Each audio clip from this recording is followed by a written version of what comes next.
Welcome to the Banoi Island Resort. We have clear skies, fresh drinks, blue water, and white sandy beaches. Or, if new experiences are what you're after, visit some of our charming tourist destinations. If you're hungry, sample some of our regional cuisine. Or, meet some of the friendly locals. They're eager to make your acquaintance. So vacation on Banoi Island, your final destination.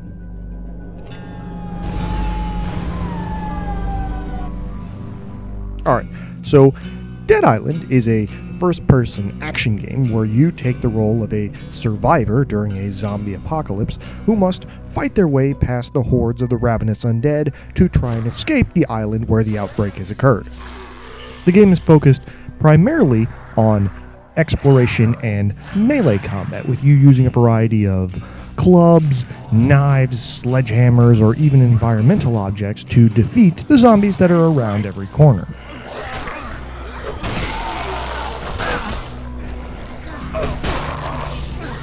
Now, one of the distinct things about Dead Island is that it shares a lot in common with contemporary RPGs. The map is large and completely open to exploration. There are a bunch of different locations you can visit where you can either scavenge for supplies or accept quests from other survivors. And through it all, you're fighting hordes of zombies and every now and then a special mutated version that has its own unique attacks.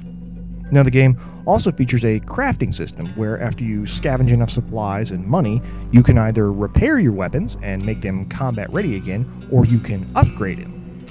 These upgrades allow you to do some basic things like transform a stick into a stick with a nail in it, or a baseball bat into a barbed wire baseball bat, or more impressive things like turn a machete into a flaming weapon that can set your enemies on fire.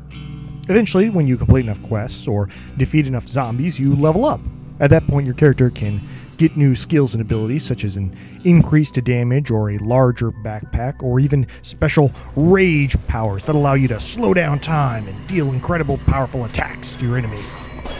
Leveling up also allows you to eventually use stronger weapons and causes the zombies to power up as well.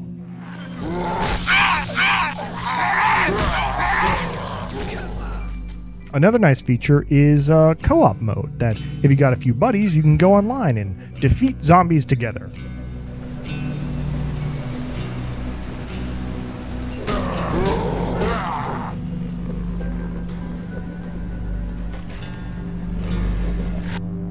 Dead Island is a pretty good game overall. It's a pretty effective combination of action and RPG and open world exploration.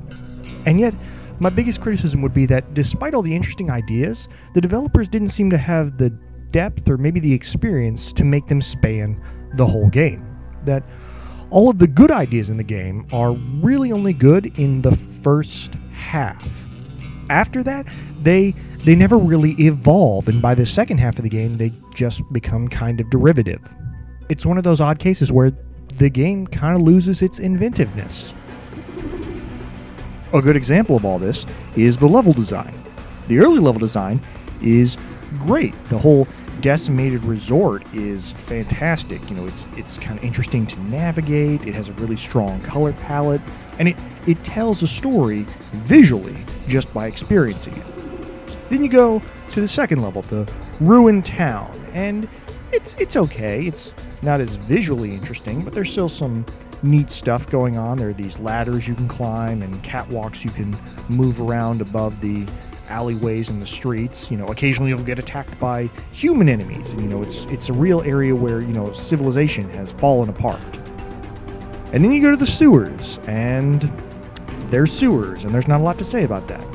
But then you go to the sewers again, and then you go to the sewers again after that, and you keep on going into the sewers for miles and miles until eventually you can't stand the sight of them.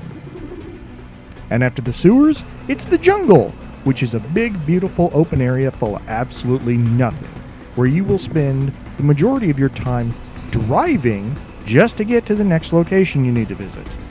I mean, you can get out of the car, and there's a few secrets tucked away here and there, but Good luck finding them in all this damn foliage. Or another good example is the combat. Early on, it's really engaging. You know, you're fighting off zombies with knives and crowbars that you just picked up throughout the environment. And your stuff's constantly breaking, so you're constantly scavenging to try and find new stuff to fight off the endless zombie horde.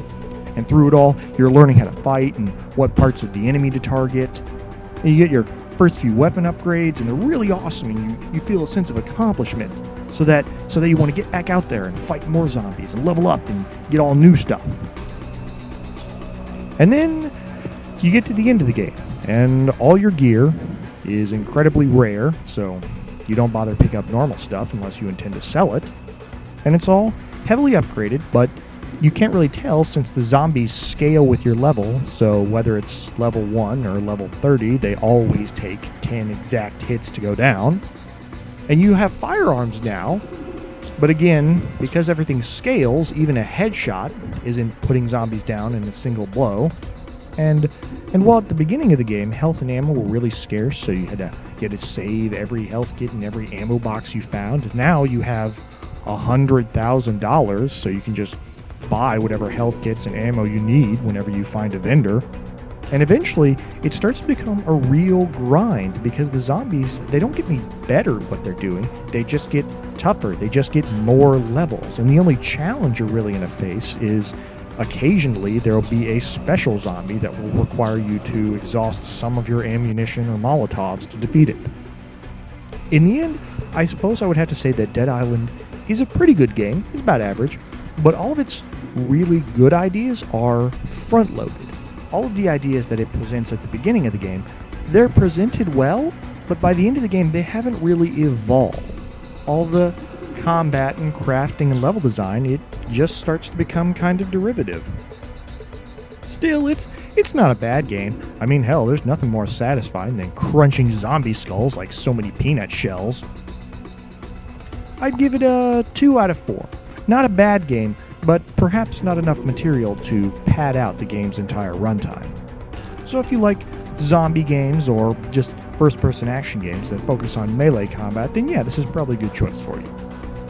Alright, thanks for listening, and until next time, don't get bit.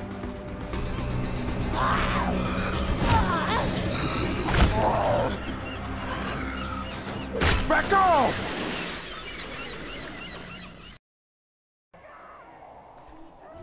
Alright, just going to do a little exploring now. Going to wander down this hallway, see if there's anything I can pick up and salvage.